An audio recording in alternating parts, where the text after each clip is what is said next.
come to win. So in this up-and-down roller coaster type season, the Bears and Redskins meet today for the right to face the Minnesota Vikings and play host to the NFC Championship. Go Bears, let's go! Let's go Chicago! You know what this is for, like we said before. This is for the World Championship starting right now. Let's go special. Kick it to the side and go. Come on, Jimmy, come on! McKinnon in motion to the near side. Here's a quick hit. Melvin Thomas, touchdown up the middle. Peyton is in the slot on the left side. A McMahon takes. He's back to throw. Sets up short. He's the right side. Touchdown, Ron Morris. Touchdown.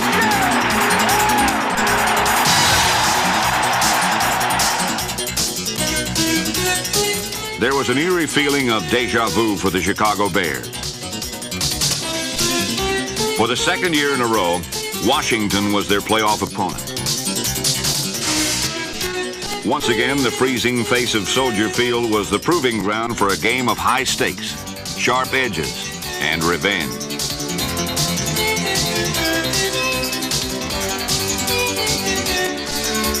Might makes right could have been the motto of both teams. Two heavyweights standing toe-to-toe, landing and absorbing blow after blow.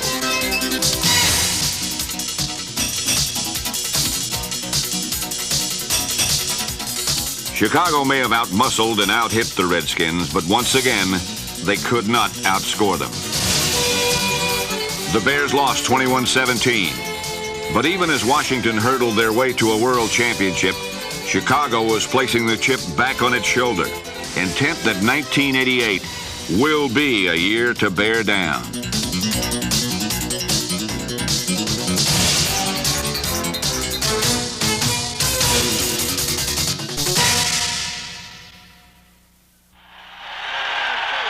The Monday night opener. The 86 champion New York Giants versus the 85 champion Chicago Bears. Super Bowl 21 and a half.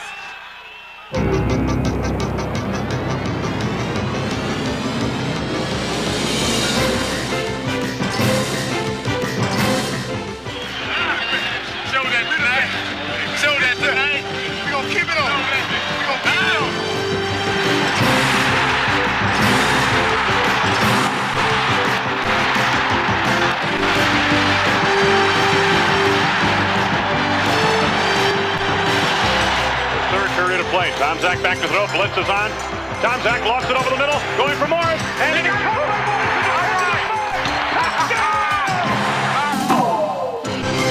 the defense summoned a ferocity remindful of Super Bowl 20. And Mike Tomczak calmly found the open man. It was truly a blowout.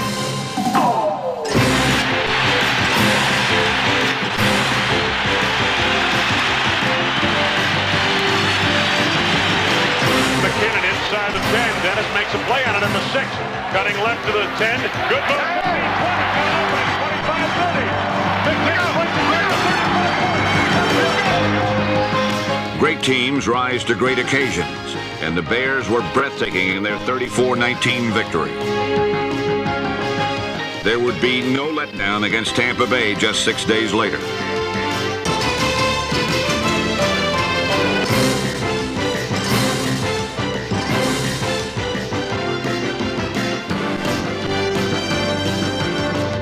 Neil Anderson's up-the-gut touchdown sealed a 20-3 victory. But suddenly the Stars were unable to perform, and understudies took the stage as strike rumors became a reality. Mike Ditka would make a go of it with his spare Bears. It's easy to coach the guys who are tremendous stars in the league, the all-pros. I mean, they don't need a whole lot of coaching. But when you take a young man, a free agent, and you watch this kid develop and grow, and you can see the lights going on in his head where he sees this and he sees that and he learns, that's what it's all about anyways. And now we just happen to have 45 guys like that.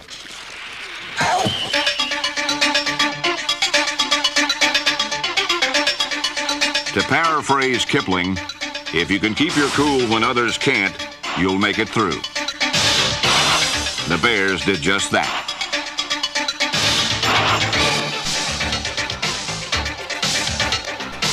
Patterns became precise and receivers sure-handed. The defense played like the real thing.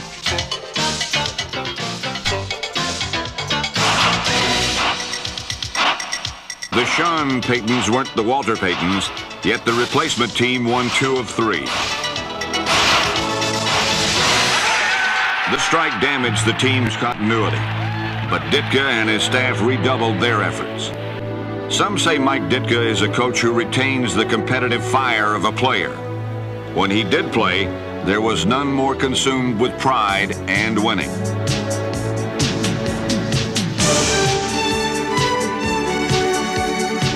In 1987, number 89 became the first and only tight end to be inducted into the Pro Football Hall of Fame. He was a bull of a blocker and a classic team player who literally ran till he could run no more.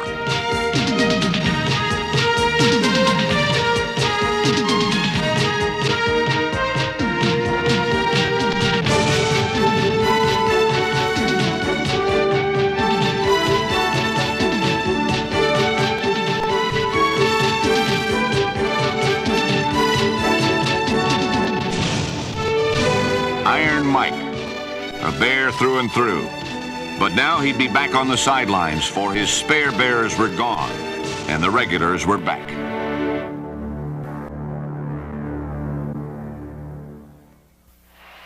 Could a thoroughbred standing idle in its stall return to the race and win again? I don't know if you can recapture it. I really don't. We're on our way to do this, and all of a sudden we're going to take a 6-week vacation, and then we're going to pick up right where we left off and take off again. I don't think you can do it. The starting gate flew open against the Bucks. Chicago fell, then righted itself for a daring comeback. Mike Tomczak draws back, hands it off to Anderson, sweeping left, gets a block from top there, makes the turn, 35, 25, 20, left side, he's going to go, touchdown!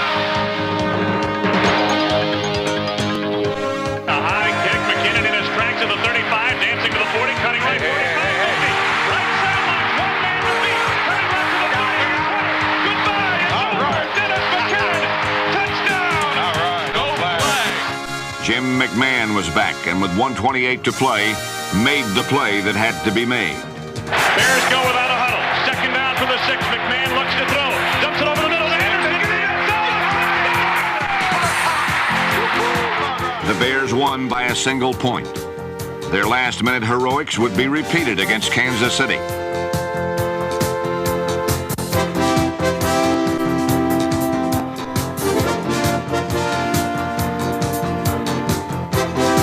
Explosive kick returner Dennis Gentry cut back and cut into a 14-0 Chiefs lead. The defense finally corralled Bill Kenny after 4 scoring passes, while McMahon and Willie Gault teamed up for 2 fourth-quarter touchdowns and the game winner 31-28. From the 38, McMahon on the back pedal. Steps up over the middle and goes. He's got Willie Gault. Taking right to the 15, 10, 5. Touchdown!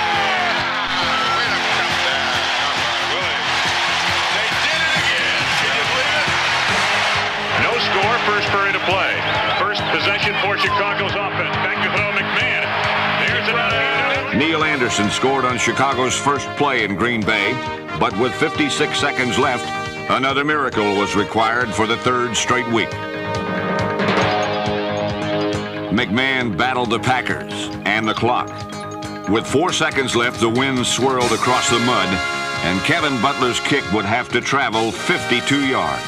Out of the hole to Mike Tomczak. 52-yard field goal attempt. The angle to the left side. Tomczak down on one knee. Arm extended. Waiting for the snap from Maddox. Here it is. The placement made. The kick by Butler. It's on its way to the uprights, and it is good! Can you believe it? Oh, my God. Hot dog. And you can make the team another week. You gotta believe it. 52-yard field goal by Kevin Butler to beat the Green Bay Packers 26-24. Can you believe it? The Bears found a way to win, and their front wall provided the time to find that way. All-Pro Jay Hilgenberg, Tom Thayer, number 62 Mark Bortz, Keith Van Horn, and the sturdy Jim Covert. I think first of all he has to be intelligent, know how to play the game. And I don't mean intelligent book smart, I mean intelligent football smart. Covert and his fellow frontmen also had to overcome injury, but they played through the pain and stood tall. Mike Tomczak played well when called upon, and when tight end Tim Reitman was injured, veteran Emory Moorhead caught a pass in every game he played.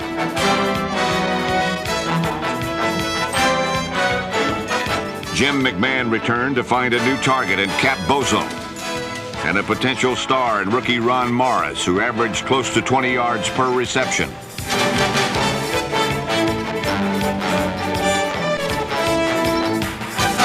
McMahon completed nearly 60% of his passes, and at the end of many was Willie Gault, team leader in touchdown catches.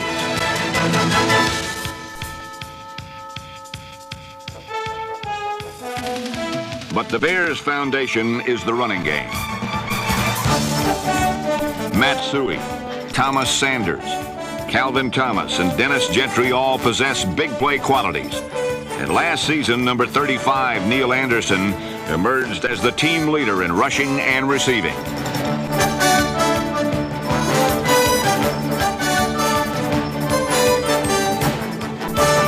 In the years to come, Anderson's impact on the game should grow.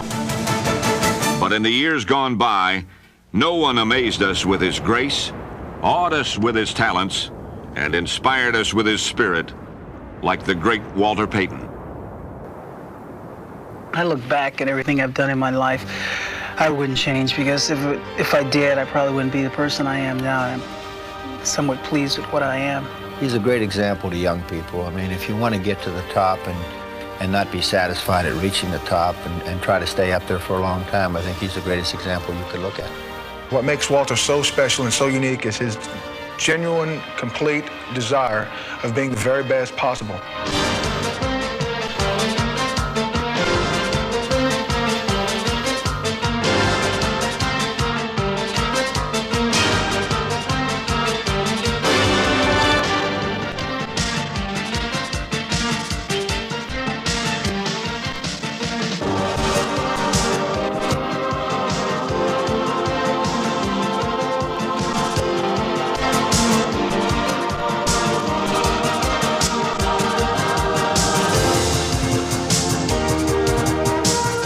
In the game's history rushed for more yards. No one battered more defenders. No one performed with more class. He became the model, the prototype of excellence.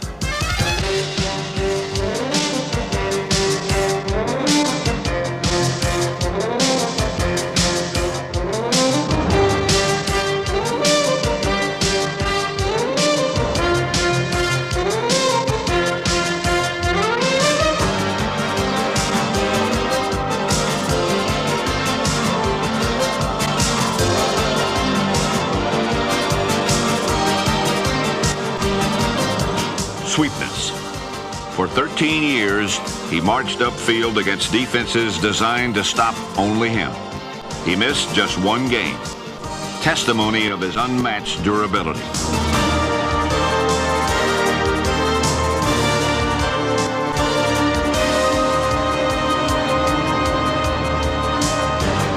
Walter Payton.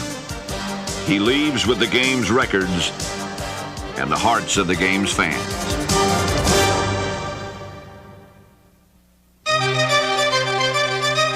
Week 10, the regulars were still undefeated. And in Denver, Jim McMahon turned in his finest performance of the year. Back to fake to Payton, dumping the left side is McMahon. He's got his man spreading loose to the 40 down the left sideline. Willie Gault all the way to the end zone for the touchdown. Split backfield for Chicago. McMahon takes, rolls right, being chased by Craig and throws the right side of the end zone. Touchdown! This time there would be no McMiracle. The Bears lost. The first time they had done so in 25 starts with number 9 at the helm. It was back home then for the victory over the Detroit Lions. Shotgun formation. Long takes the snap, back pedals in the end zone. He throws the left side and a leaping attempt is found. Down the right sideline for the end zone for the touchdown. John Gale. The defense, Neil Anderson and Dennis McKinnon, sparked a 30-10 win, and the Bears were back in stride. And McMahon back to throw. Dumps it over the middle. Wide open McMahon. Left to the 20, to the 15, to the 10, to the 5. There would be no last gasp drama needed to dispose of the Packers the second time around, as Anderson and Thomas Sanders sealed an efficient and bruising 23-10 win.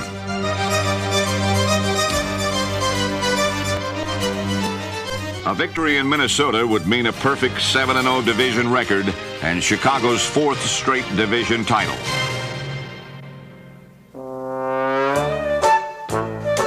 Mike Ditka transformed the Lake Forest complex into a roller rink, dubbed the Metrodome the Roller Dome, and prompted Viking cheerleaders to don their skates. The Bears put pressure on themselves at Minnesota and welcomed it. Here's the snap to McMahon. Rushes on. McMahon heaves it deep down the right side. Will he go out there? Over the shoulder catch. Touchdown! Chicago on a 1st and 10. Back to throw. McMahon drills the left side. He's got Willie Golf. Spins away to the end zone. Touchdown! A fire was stoked in the dome, and when Wade Wilson and Anthony Carter hooked up twice for scores, it threatened to rage out of control.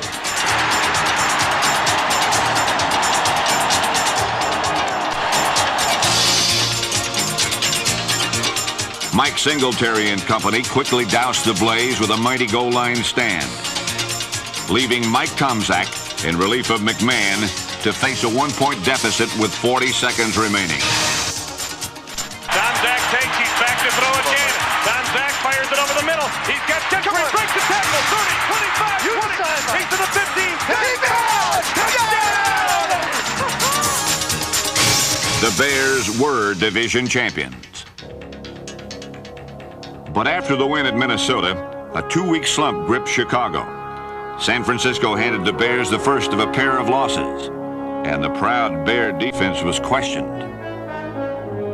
Well, I don't know whether there's problems with the defense. I don't think we felt like that we've played as well as we're capable of playing all during the year. We've been spotty. We played good at times. We played good in particular ball games, and it hasn't been as consistent as we would like, and that's a concern to us. Sacks were not a concern.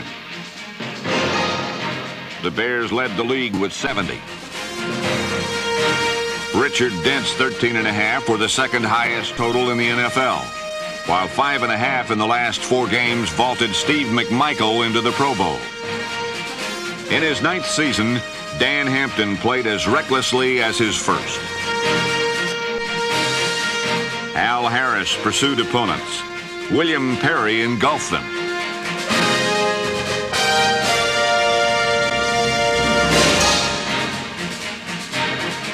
Despite a -20 turnover ratio, the Bears still fielded the NFL's 2nd-best defense.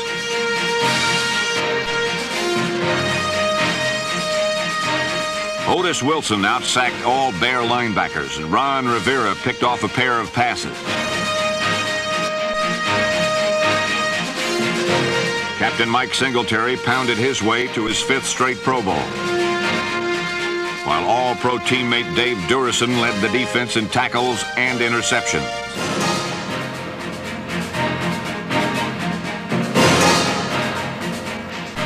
Maurice Douglas, Mike Richardson, Todd Bell, and Reggie Phillips blasted enemy receivers. Vesti Jackson improved in his 2nd season, while the only touchdown turned in by the defense belonged to safety Sean Gale.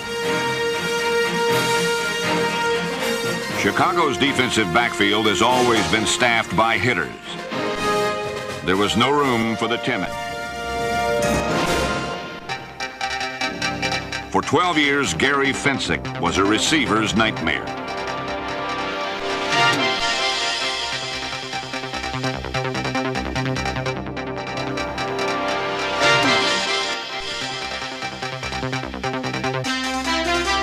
The dapper Yale man off the field, Fensick played with vintage Bear ferocity and retires as Chicago's all-time leading interceptor and tackler.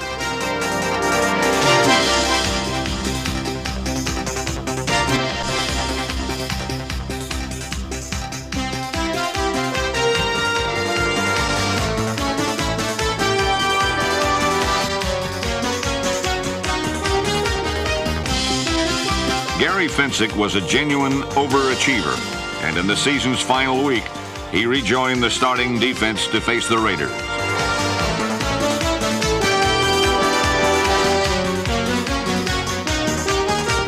Nine sacks later, the Bears were 6-3 winners in a game dominated by the defense.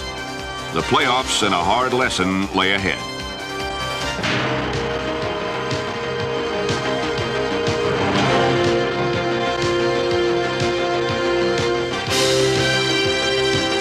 Chicago lost and was left to ponder its fate. Defeat is either a burden or a cure, depending on the message the Bears elect to take from it. For the Bears of 1988, the message will be one of unity and purpose. That's what football is. It's an opportunity. What they do with that opportunity is entirely up to them. But it's up to the commitment they're willing to make. And I'm easy to get along with as long as a guy breaks his butt. When I think a guy's dogging it or taking a short way out, then he's got no way, because I never did that. And therefore, a guy should have no problem playing for me if he's willing to do that. And if he likes to win, because that's my only goal. And we've done that. And we've done it in our style, and it's been a good style. It's been a fair, clean style of football. We play very hard. And I don't ever want that to change. And when I think we're not playing hard because people aren't putting out, then they're going to have a lot of problems with me. Ditka demands maximum effort, and nothing short will be accepted. They must turn it up a notch as they aim for their 5th straight division title in 1988. A year to bear down.